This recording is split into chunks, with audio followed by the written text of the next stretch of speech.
Oh, hey, Harry. Hey, Al. Hey, man, sorry I'm late. I had to stop down at Gibson Girl Ice Cream on Main Street there and get a sundae to keep me comfortable until I got up here to the entrance of Adventureland. I would have done the same thing. And now that you're done with that sundae, here is your Dole Whip float. Bro, thanks for waiting in that line. Standing in line for a Dole Whip is the true sign of friendship, really. And I also had them add an extra cherry. Wait, hold on. So you thought that adding an extra cherry to my Dole Whip float would make it easier to stomach the news that you're leaving the podcast? Uh-huh. Well, Harry, it worked. Of course it worked. It's an extra cherry on a Dole Whip. And you know what they say, an extra cherry on a Dole Whip makes any news instantly great. You know, I sent each of my creditors a Dole Whip with an extra cherry on top right before I filed for bankruptcy. They were too busy enjoying that sweet treat from Pineapple Paradise to take away my credit card, and that's how I bought the microphone for this podcast. And these two Dole Whips. Dude, that's amazing. Finance advice from a great Disney podcaster. Okay, so let's... why don't we just enjoy our treats as we walk through the west side of the park and chat about our time on the podcast? Al, can you believe it's been almost 3 years since we covered Adventureland? Man, time really does fly. Since we started the podcast, Harry, you've moved and been through, 3 jobs? And Yes. My son, Jack, has grown to be a strapping young man of 3. And my wife and I, believe it or not, I think this is the first time I've announced this on the podcast, we have another baby on the way. All of these life events have taken place against the backdrop of this awesome little podcast. Yeah, throughout these big life changes, our 2 tiny brains have always been thinking about the backside of water. It's been a truly magical ride. Al, do you remember how it all started? I do. I mean, for some reason, it was very vivid in my mind. I remember that I wanted to be and do podcasting for quite a few years, but I had no idea how to jump into it. I mean, clearly, definitely had no idea how to write, produce, or even perpetuate a show. But once we finally landed on this idea, I was like, okay, I love Disney. Let me talk about this with a buddy. And the first person who got into my mind was obviously you, Harry. And I remember texting you or calling you about it, and you were like instantly on board. Oh, yeah, I'm already thinking about Disney all the time. Why shouldn't I do a podcast about it? And I remember that we both were kind of just navigating the waters. All I was doing was searching the internet with keywords like how to produce a podcast. And we had some trouble because I'm in Austin and Al's in Denver. So you're like, okay, this is possible, but how? And we're just remote podcast record. Record Skype conversation, that kind of stuff. And that was what was so great. But at the same time, that's what ended up biting us in the end because for those of you who don't have the backside view of this podcast, we had to record our entire Adventureland episode twice because the first time we'd done it, the episode was so bad that we just couldn't make it work. We recorded the Skype directly, so it had all the, whoop, can you hear me now? Whoop, you cut out. Sorry, let's do that again. Okay. And then there was one person's voice that sounded good. Well, actually, both our voices were through Skype. So it was just listening to 2 people through a coffee can being like, the Adventureland here is the Walt Disney's favorite thing. Ha, good one, buddy. You know. And we listened to it and we're like, this is bad. This is real bad. Yeah, so, it definitely wasn't anything to be proud of on any level. That's for sure. Really. It's definitely one of those things like we can't do this, right? We can't release this. But I will say this also. I think for a couple of doofuses who had no idea what they were doing, that first episode, when I look back when I listen back to it, I'm still pretty darn impressed, especially knowing how completely inept we were on doing that. Oh, yeah. It's just such a cheerful little episode. I actually find myself going back and listening to our old episodes and just like, one, I forgot a lot of the things that we talk about. And you're like, oh, it's so cool to relearn the thing that I said or that Al said. Oh, yeah, exactly. And 2, it's it's like a little snapshot of where I was, 3 years ago. It's like, man, this little place in time, which is still totally relevant to the Tiki Room, but it makes me remember fondly of when I lived in this apartment, and worked this other job, and my life was really different than the way it is now.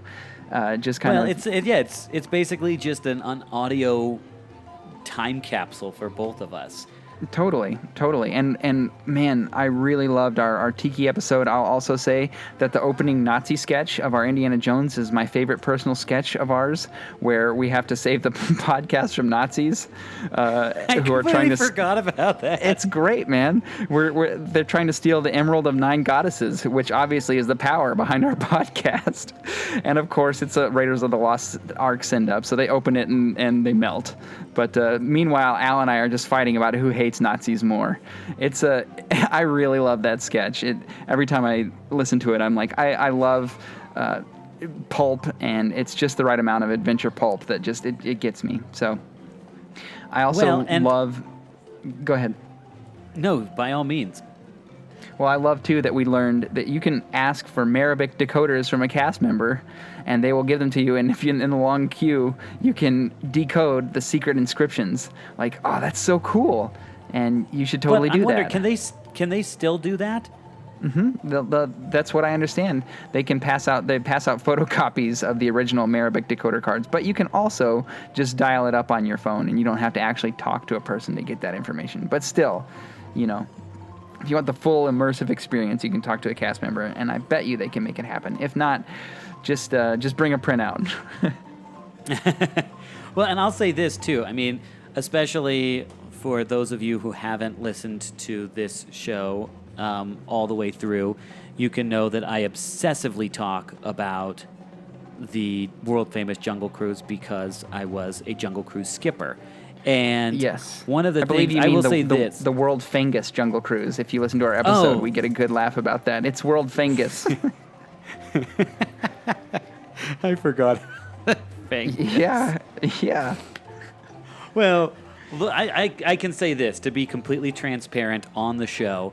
That is one of the only things that I truly regret, because at the very beginning of this show, we were focusing on being a sweet little compact show that was probably no longer than a half hour. That was like our goal. We were like, no episode's going to be longer than a half an hour. And clearly for those who've listened to the show, we threw that promptly out the window. But one of the things that we didn't do is we respected that rule when we went through the world-famous Jungle Cruise. And I think that, unfortunately, the Jungle Cruise is one of our shortest episodes. And if I could say that I had a regret about our podcast, is I wish we hadn't have been thinking that way. I mean, obviously, there's no way for us not to think that way because we had no idea what we were doing with podcasting at that point. But if I had the choice, I would have spent a lot more time talking about the Jungle Cruise, and maybe even one day on this show, I will deliver my Jungle Cruise spiel because I do remember it to this day. So maybe that's something for devoted listeners I can throw together. That would be, I would love that. I love just anything that makes me think I'm in the park. I'm in. So what would you say? What would you say is like the most iconic or what the most memorable thing that you have from that period here in Adventureland? The most memorable thing about the show? Yeah. I definitely, again, really, really enjoyed. Our sketches during this time are good. They're really funny and really. If I can say that about our own stuff, it's really great. It's funny. Like that's the worst thing to say before you tell a joke, right? But I think just. But at the same time, I think you appreciated it.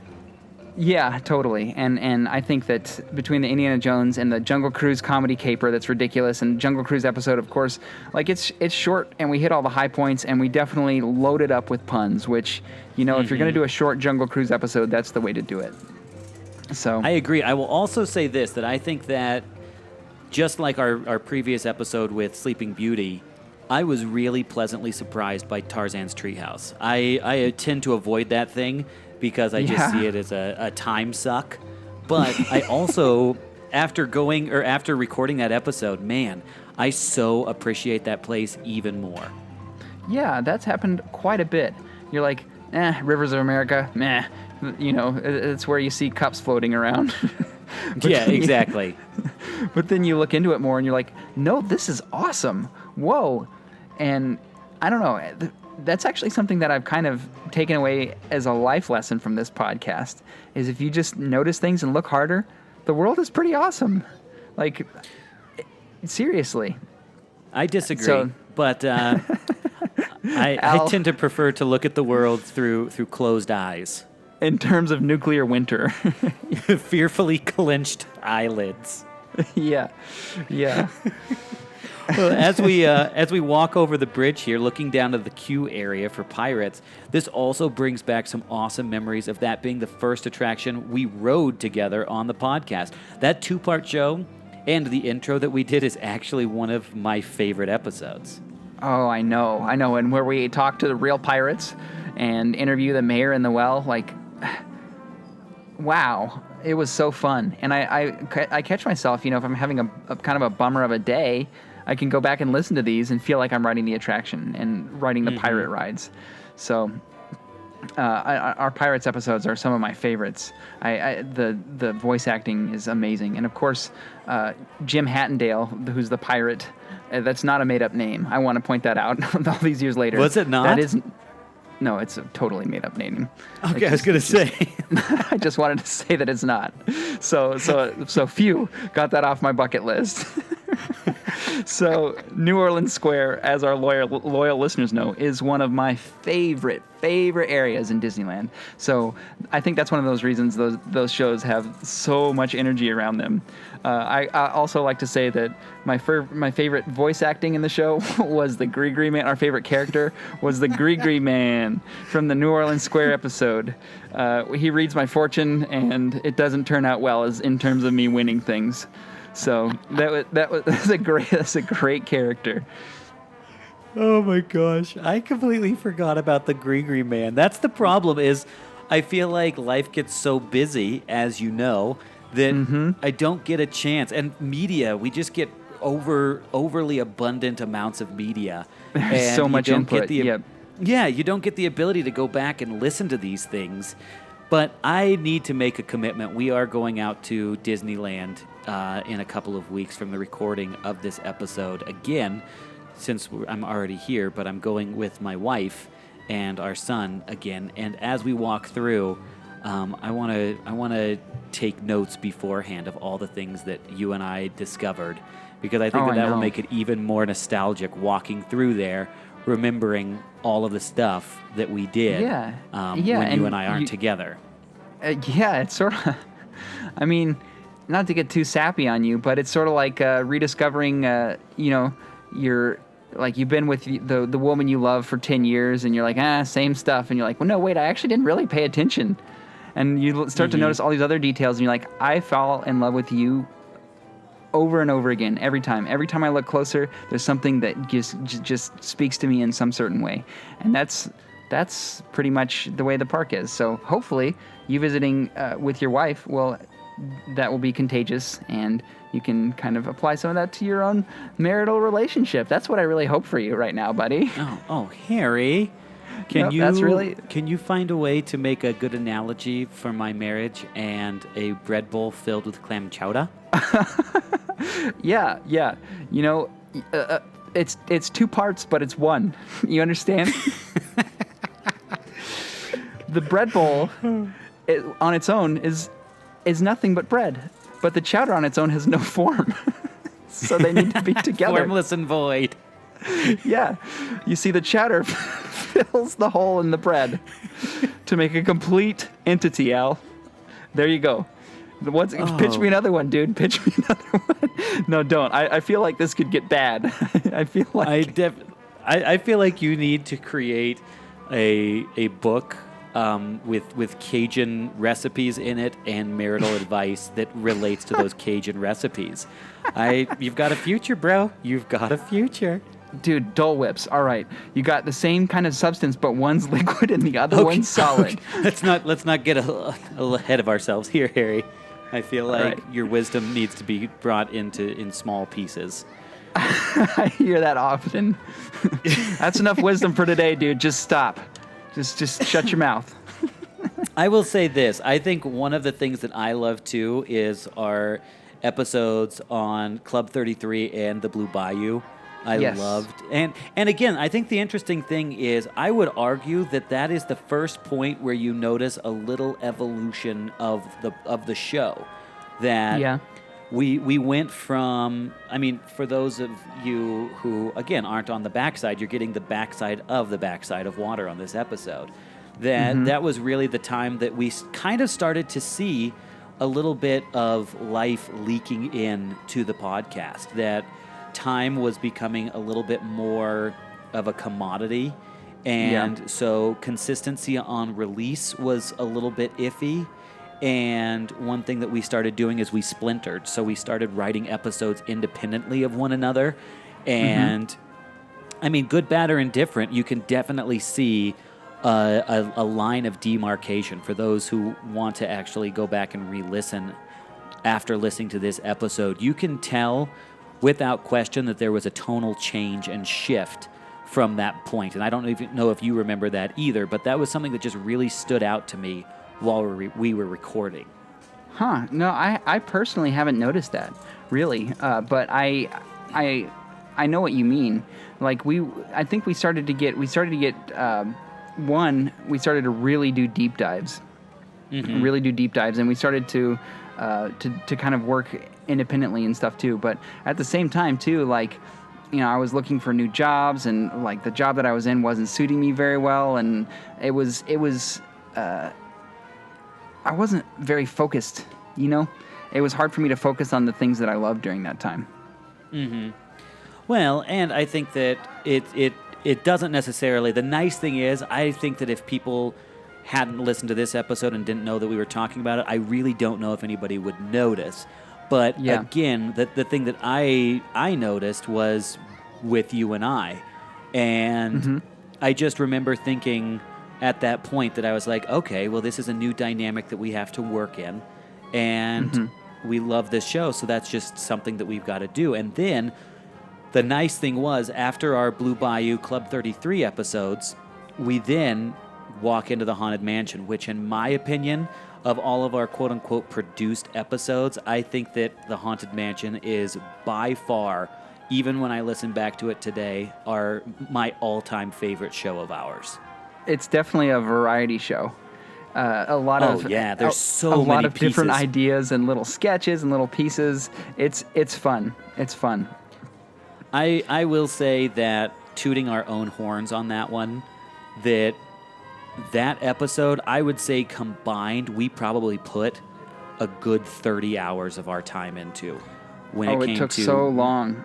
Oh, when it came to researching, when it came to recording, when it came to producing. I mean, that's one of those episodes that, for those of you who really want to experience an episode, I strongly suggest that you don't listen to that through your radio.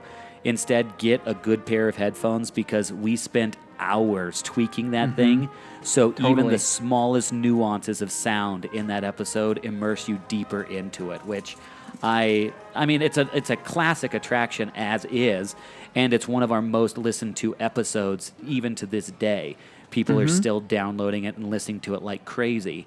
But I was just really proud of it. That was one, along with our Pirates of the Caribbean, that just really, really stood out to me during our time through New Orleans Square.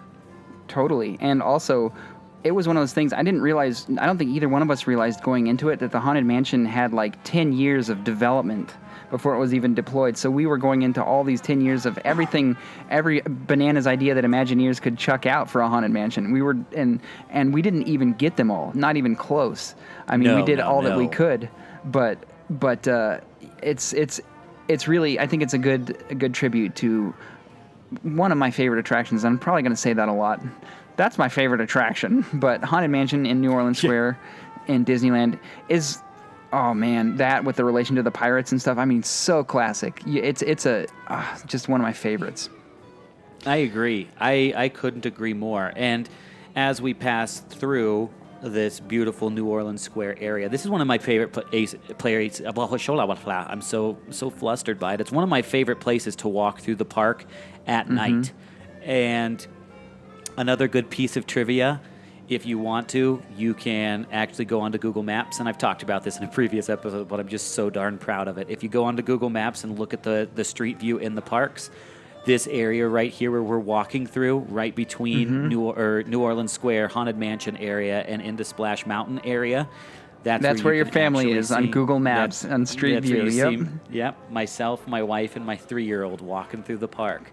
But as we segue through here, I have to say that the Splash Mountain episode, I absolutely loved. I think that of our sketches, I know you love the Nazi one, but I would say that I believe, is this the first time that we introduced the Imaginarians as well? Yes. Yep. We rode. We.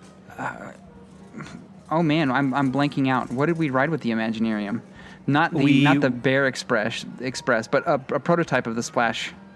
Right. Exactly. Yeah, we rode the prototype, which was called the Moonshine Express. And Yes, where you shoot at bears. Yeah. You're in the middle so of a the liquor only- war and you're shooting at stills and stuff. Yeah, I totally remember that.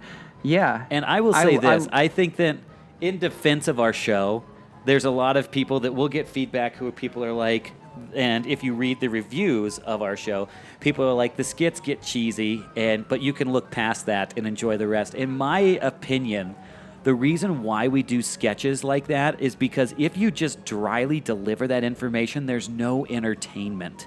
And if you're not entertaining while educating, you're losing people, in my opinion. And that's the reason why we do those sketches, is because I think that it's just a ton of fun to listen back and, again, get into the immersive nature of being shrunk down, if that's a word, shrinked down into a size to be able to ride through the original Moonshine Express diorama or prototype. I think that was fun. I love the creativity of that. Oh, totally. And I like the ending line of that whole sketch. My goodness, what a soggy churro. You say that, and that's quality entertainment right there. Gather the family around. We got soggy churros. We've been, just to be completely transparent, we've been kicking around ideas for merch.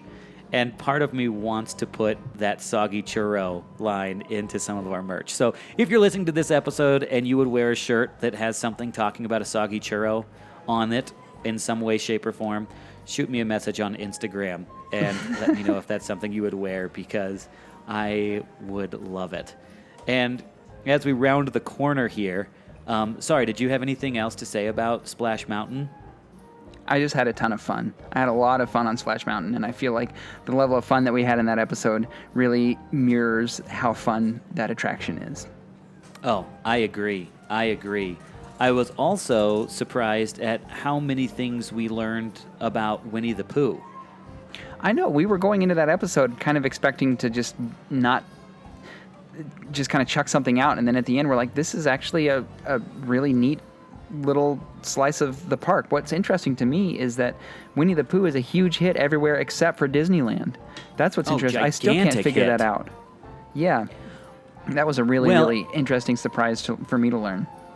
And one thing that I also was able to appreciate coming out of that episode was we just came back from, well, I should say about 6 months ago, we went out to Florida and rode the Many Adventures of Winnie the Pooh down there, and their interactive queue area was so awesome. And so I see why there is so much more of a draw in other places, because Pooh wasn't as much of an afterthought as it was down in Critter Country. Right, yeah. So, and then as we round the corner here, walking back into this little, I don't want to call it an armpit, because it's not an armpit, but when I'm talking physically, because it rounds itself back around. It's one of the only places that isn't a pass-through in the park. But maybe one crook, of the things that a little crook. Yeah, a little crook. There we go. The armpit was the only analogy, and then I realized it's a negative analogy. But it is. Where would you be without your armpit? You know. Well, and that's exactly what I was thinking. I wasn't thinking connotation. I was thinking shape. Yep. But back in that area, I think it's going to be really interesting as time goes on to see back here what happens when Star Wars Land or Galaxy's Edge comes back here, and this is one of the main entry points into that area. I'll be really curious to see if life is brought back to Critter Country, because we do talk about that quite a bit in that area, that Critter Country is just a quiet corner of the park. I will also say that good on you, Harry, for the entire Kruma thing, because I completely forgot about Kruma. Kruma, yep, and Hoof and Henry. That cracks me up every time. Hoof it, Henry.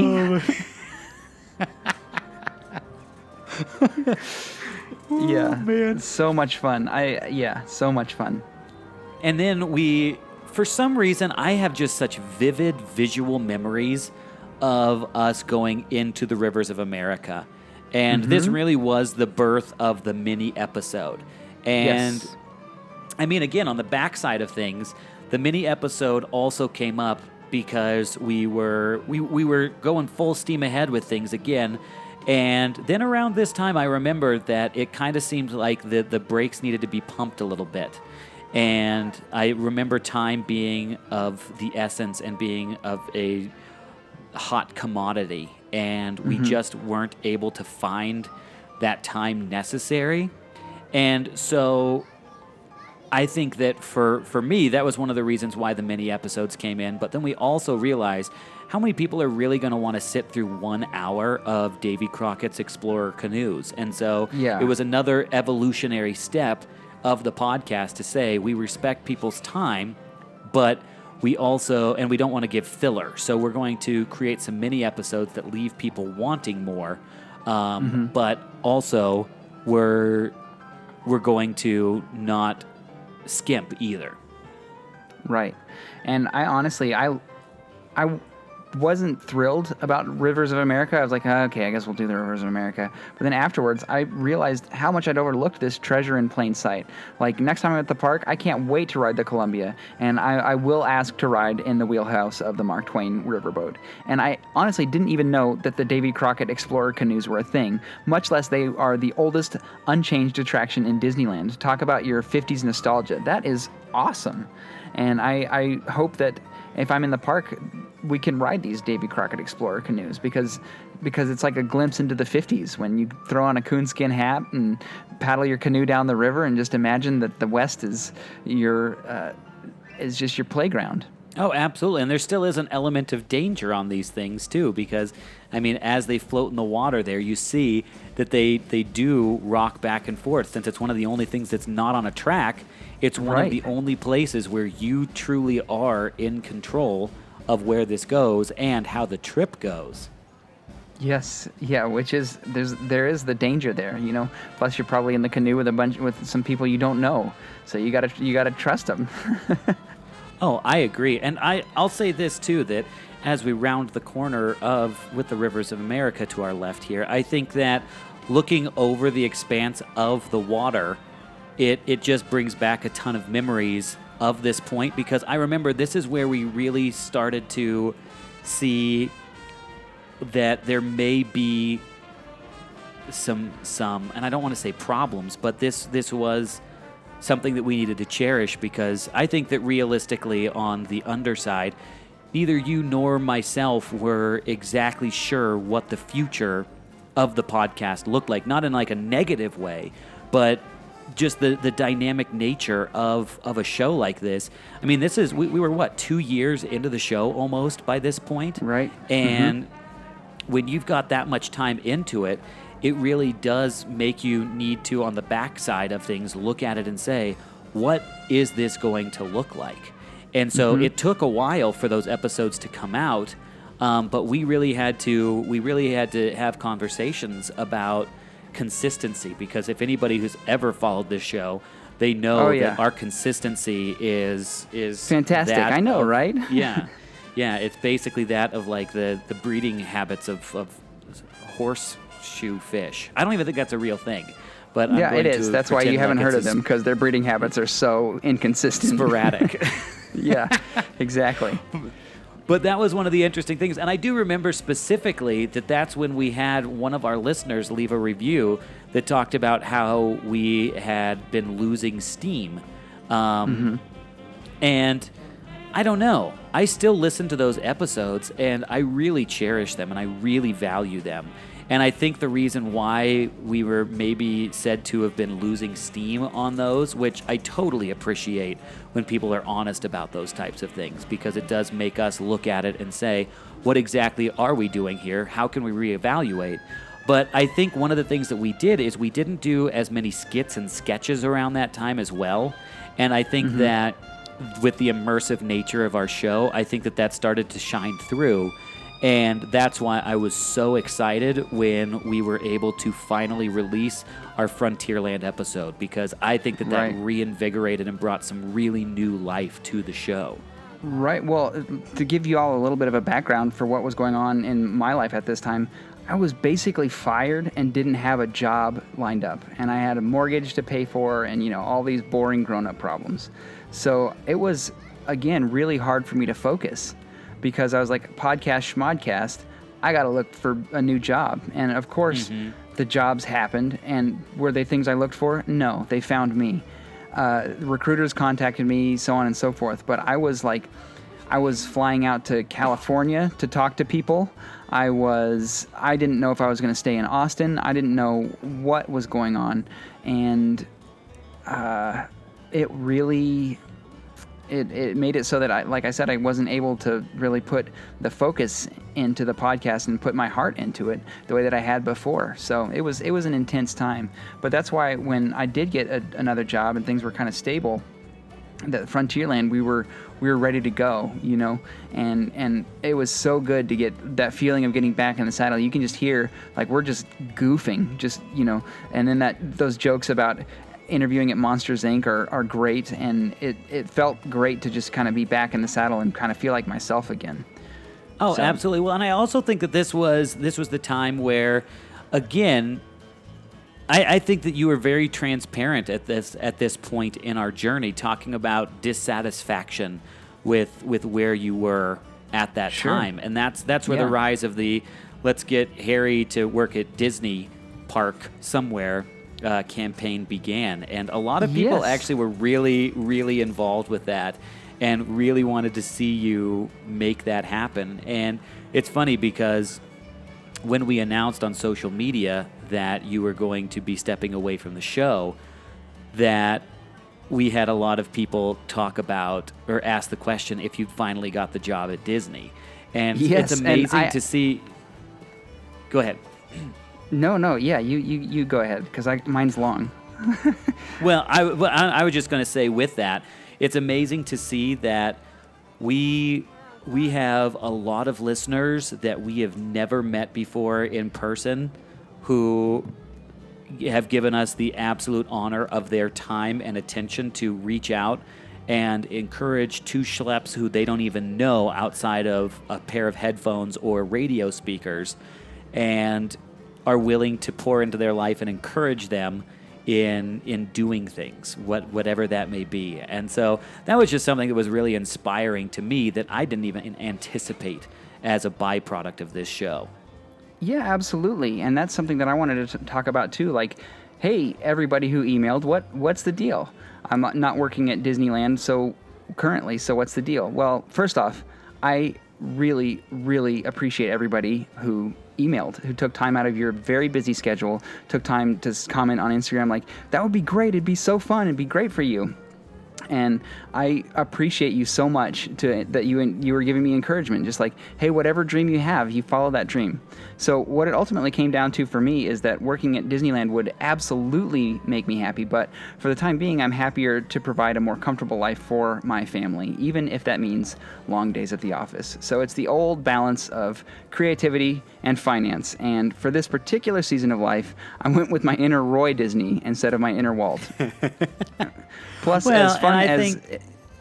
Yeah, go ahead. No, go ahead. I didn't mean to cut you off. Well, and as fun as working at Disneyland would be, I'm afraid I would get there and be like, okay, now what? I still hadn't addressed the root issue. And circling back around, that's the thing that I keep running into, is this looming question: what are my long-term goals? What's the vision? What's the star to wish upon? And I realized I need to give myself space. I realized this later. Al feels like he thinks that I realized this sooner, but I feel like I didn't. Sometimes people around you know things more than you know. But I realized I needed to give myself space to figure that out, which is exactly why I had to call Al and give him the news that I was starting a new chapter in my life, which is the most millennial cliche I can think of. I'm going to find myself, right? But Al wasn't wrong, though, and neither are our listeners. You should do crazy things that people say will never work, that don't make sense, and that make you scared, because that's what makes you alive, and that's what makes you you. And that's one of the reasons Walt is so inspirational to me. He followed little ideas that interested him, and it led him to become the most awarded filmmaker of all time and the mastermind behind The Happiest Place on Earth. And frankly, I fancy myself just like Walt Disney, except with absolutely no ideas, no real talent, and no work ethic to speak of. Besides those tiny details, Walt and I are practically the same guy. But those are just footnotes. Yes. So, well, and anyway. I appreciate the honesty. And again, this is one of those things that I think for some, this may seem like it came out of nowhere. But really, during it seemed like that to me. It really did. When I realized, I was like, I can't go on with this right now. I won't be able to put my heart, into it going forward, because I don't have this one big question figured out. Well, yeah, but at the same time, what I would say is there were little hints. It's almost like when a car's transmission is about to go out. For a good few months or even couple of years before that transmission finally goes out, things slip here and there, and you hear a rattle, and you hear a little bit of an inconsistency, whatever that may be that you're used to. But so when it comes, it's still a surprise on the day that it comes, but it's also not a shock, if that makes sense. I will say from my end, I was shocked, because I saw myself following through with this to the end.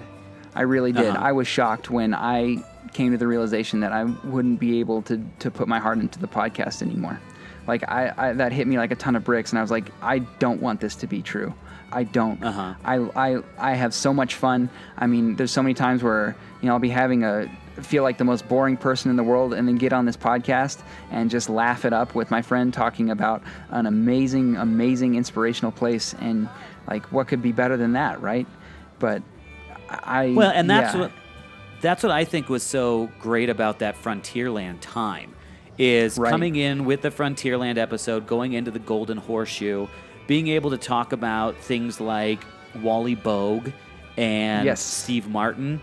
It was, in my opinion, it was almost like the renaissance of our show, that we went through the rivers of America, and then we came back to shore on Frontierland, and we just shot out the gate, and it had some adventure. It basically was the Wild West, and that's what I loved so much about that time. And for me, again, looking from the outside in, it was almost like, okay, we're in the clear. Things are looking good, because we were consistently releasing. We were able to chat things. I could tell in your voice, Harry, when we were talking, that it didn't seem like there were those existential clouds hanging up above overhead. And I mean, going through all of the 3-part Big Thunder Mountain episodes, I mean, that's amazing, knowing that that's the first time that we were able to do a 3-part episode, and we've gotten numerous reports and reviews that's people's favorite series, is when we did the 3 parts on Big Thunder Mountain Railroad. And also, circling back really quick to the Golden Horseshoe episode, I loved, Al, your telling of the grand party that was Walt and Lillian's 30th anniversary. The story of Walt and Lillian dancing on the stage and setting the scene for that is awesome.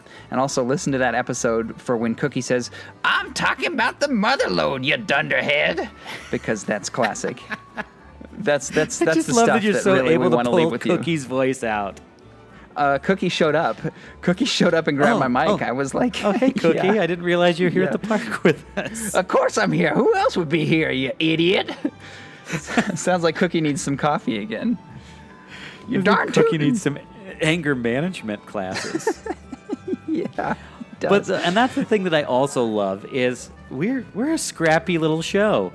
I mean, the fact that The only other person who's ever been a voice on the show is Harrison's wonderful wife, Amanda, who is the voice of the Thunder technology, actually.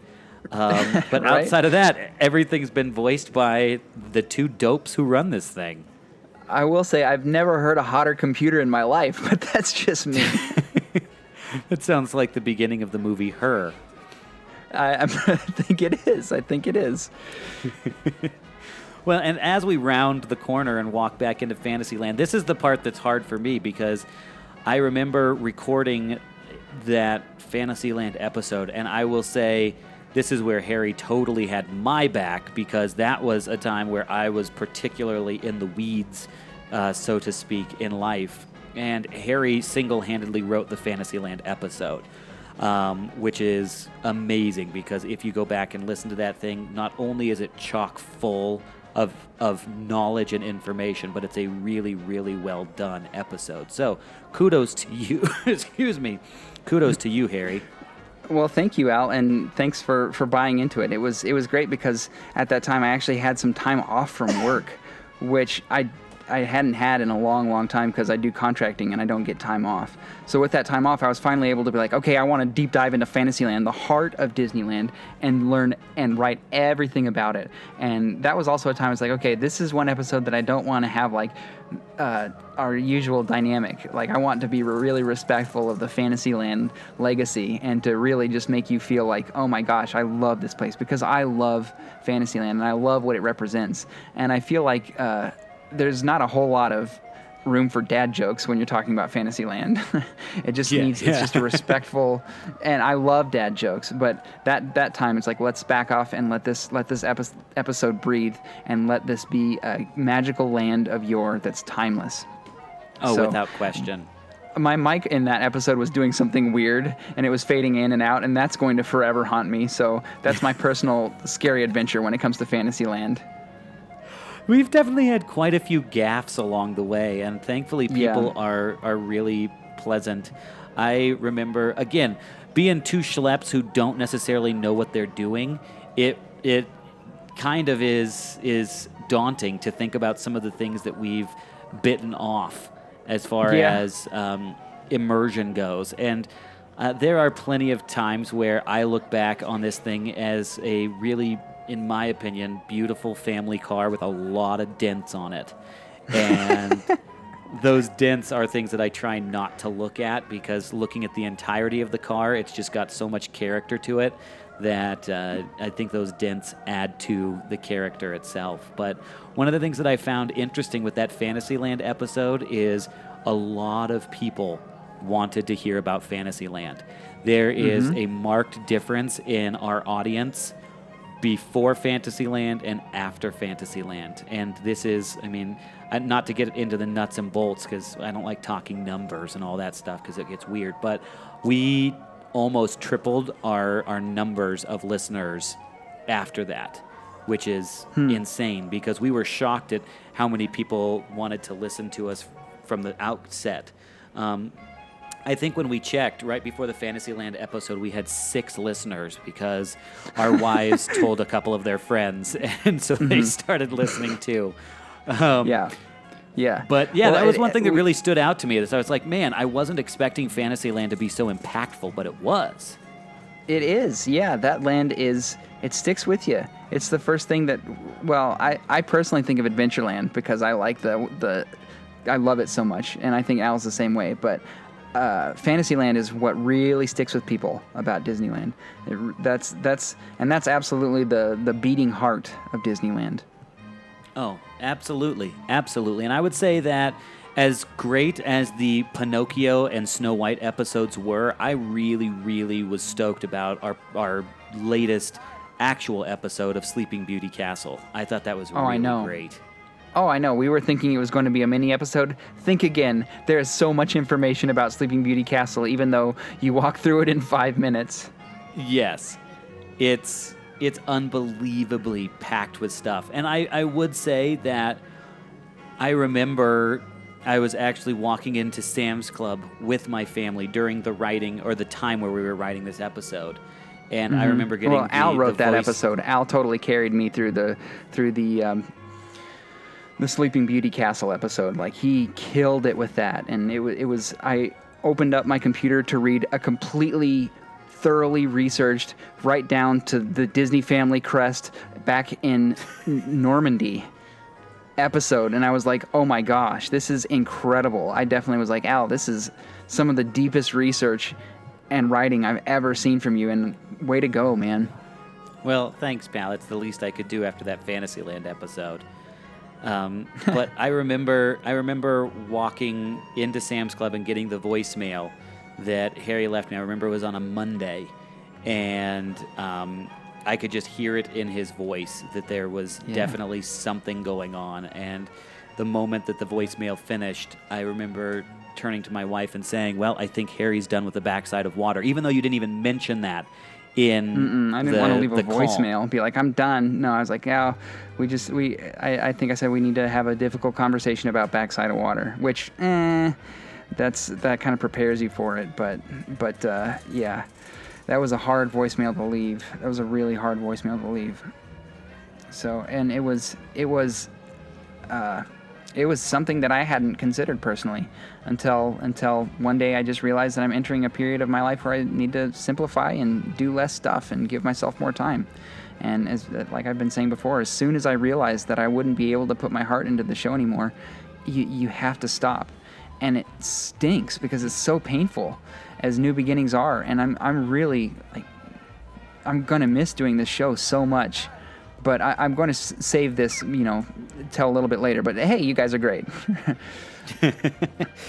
Well, and that's one thing that because for me, it definitely had a lot of questions came up on that Monday, and I remember thinking, oh, what are we going to do? I mean, is this something that I'm able to do? Is this something that we want to continue forward with once Harry's gone? I mean, we've taken the journey together this far. Is this something that we can continue? I did not want the podcast to end. I don't want that.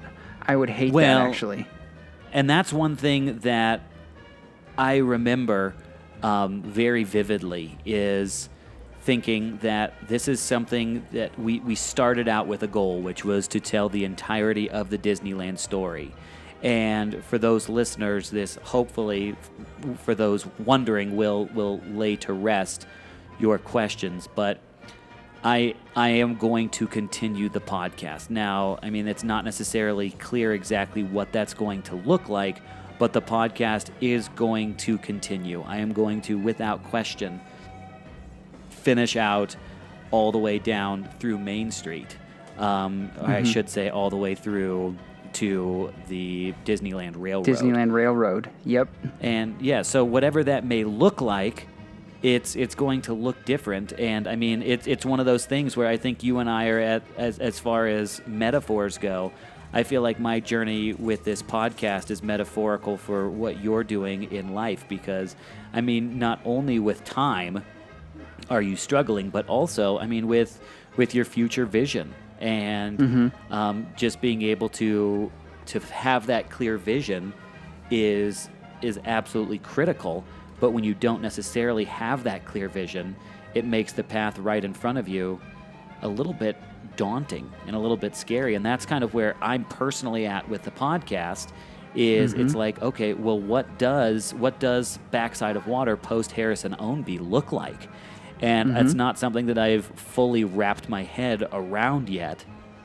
And I'm hoping that the inspiration of being here in the park may give me ideas. But at this point, I mean, that's my big spiel, is saying, don't worry, folks. The Backside of Water is sticking around for sure. We're not going anywhere, but it may look a little bit different. Right. So here's my time to go on a tone-deaf schlock rant. I think the new co-host is going to be everyone's favorite sock puppet, Socky Mouse. Al has been honing his brilliant ventriloquism skills for this very moment. He started Jim Sock Twilly after becoming dehydrated on an elliptical workout from not getting enough Backside of Water. Little did he know, this curious little creation would one day become the least recognized character in the world. Misunderstood by parents and ignored by children, Socky Mouse did what any attention-seeking loser would do. He joined a podcast. Harry, where are you getting this? Oh, it's the same internet information source that I've been getting all my info for this podcast. Cousin Burl's Reality Roundup.gov. All of the Disney insider information in the world conveniently organized into a pile. Well, I'm sorry to tell you that 100% of that information, well, 92% of that information is false. Socky Mouse is definitely a thing. Okay, that's what I thought. You know, Cousin Burl, he doesn't give you fake news. I'll give you that much.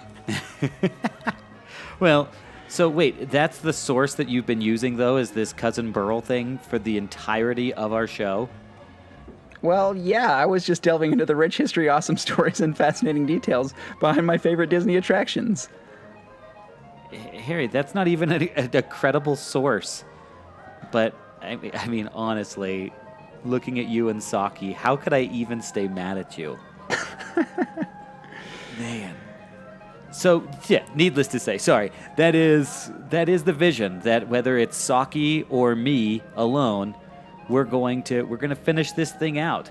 And what I love is the fact that this episode just got so, like, nostalgic, soppy, and existential, all like the exact opposite of, well, nostalgic and sappy, I think, works for this show. But the whole crisis of finding one's true self is something that we don't really delve into the deep stuff here. And so I think that this episode hopefully didn't alienate anybody or make them feel uncomfortable. But I feel like, and Harry and I had talked about this deeply, that we wanted to take this trip together with everybody listening too, in a way for everybody to know that there's no weird beef between us, and that's why the show is ending, and it's not some like deep tragedy that Harry is forced to leave with or anything like that, that it really is just, when it comes down to the nuts and bolts of it, it's timing. And as Harrison being first and foremost one of my best friends, there's no way that I could ever get upset or angry or mad at his choice that he's making. And I think that I speak for every one of our listeners when I say that you're going to be incredibly missed. And as a buddy, I mean, there's no better creative endeavor than being able to do it with one of your best friends. And that's what has been an absolute honor over these past 3 years, is being able to truly, in this world where we're all so busy and ships passing in the night, had a great excuse to connect and bond with one of my best friends through one of the things that gives us the most passion and excitement in life, which is exploring the awesomeness that is Walt Disney and everything that he created. So, I mean, for me, Harry, I'm gloves off, man. I appreciate it. I mean, the time that you have put into this, the time that you've taken to devote to this, because again, with your professionalism on the front side, nobody's seen the struggle that you've gone through behind the curtain, and from somebody who has seen that, I sincerely appreciate it. And for those who haven't seen that, let me be the first to say that Harry's been a trooper through this entire thing, and it's been, like I said, an absolute honor. There was a reason why I asked you to podcast with me in the first place, is because I knew that there was no one as well suited to camaraderie and Disney fact-finding than you. So thanks, man, for the awesome memories over the past 3 years. Oh, you too, dude. You too. I mean, it's been... Well, I don't want to get too into this yet, because we still have some other things to go for, but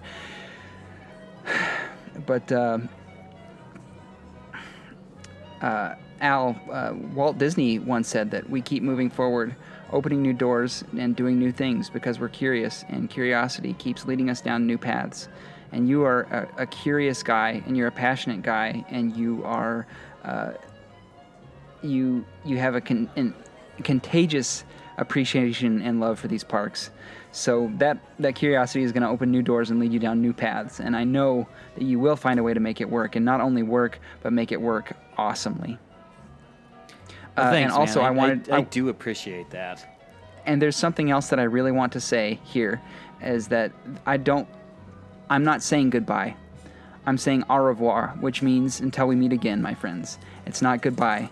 So I will always be with you on this podcast. I'll be like an Obi-Wan as a Force ghost, and I'm really, really glad that I'm not the only that this isn't the last of the Backside of Water, because I honestly really, really want to hear their take on the Matterhorn. That's one thing that's really exciting to me, is knowing that in the future you do have the ability to, you're welcome on this show anytime, man, whether it's a guest, whether it's a host, whatever that may be. But again, the reason why we're making this hard cutoff is because I don't want you to ever feel pressured or to ever feel like this is a burden. And I think it was really wise of you, heart-wise, for you to say that I can't put my entirety into this, because the last thing that you want in a world where you are already struggling for time for reflection and quality ability to spend quality time with your loved ones, that's the last thing that you want, is to fill that with something that your heart is saying, I don't have the ability to do this anymore. So in the future, let it be known that this is an au revoir instead of a goodbye. But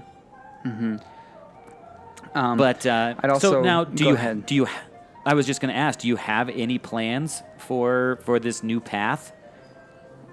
Right now, I'm honestly just giving myself time to listen and simplify. No definite plans other than that. But I would like to take a moment to thank each of our listeners. Yes, that means you, for honoring us with your time.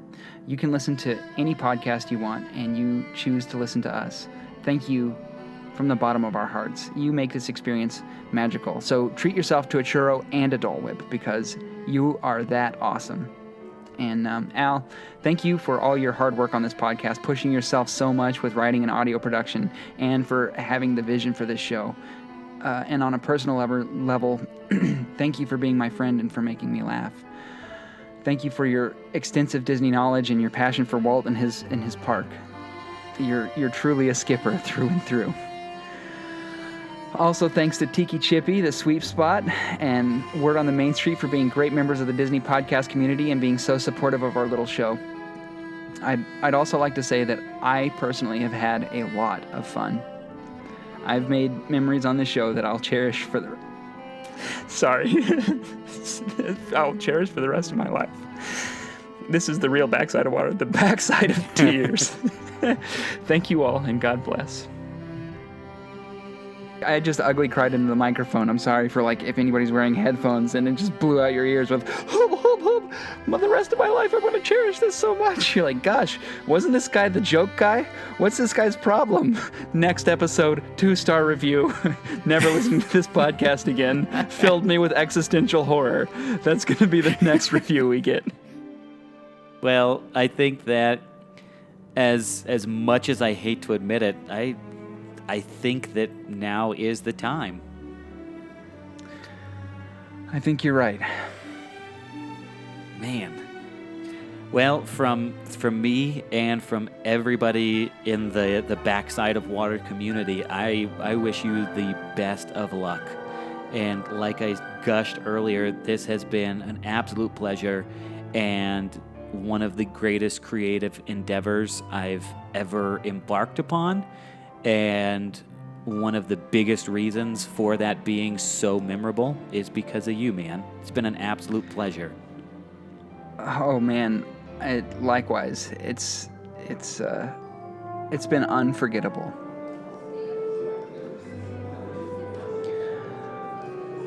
Well, Al, are you coming?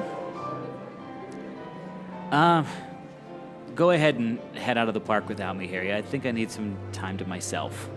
Just to be here in the park and, like I said, kind of regroup. You sure? I'm sure, Harry. Enjoy your walk down Main Street. Sounds good. Well, I'll be seeing you, pal. Au revoir. Bye, Harry.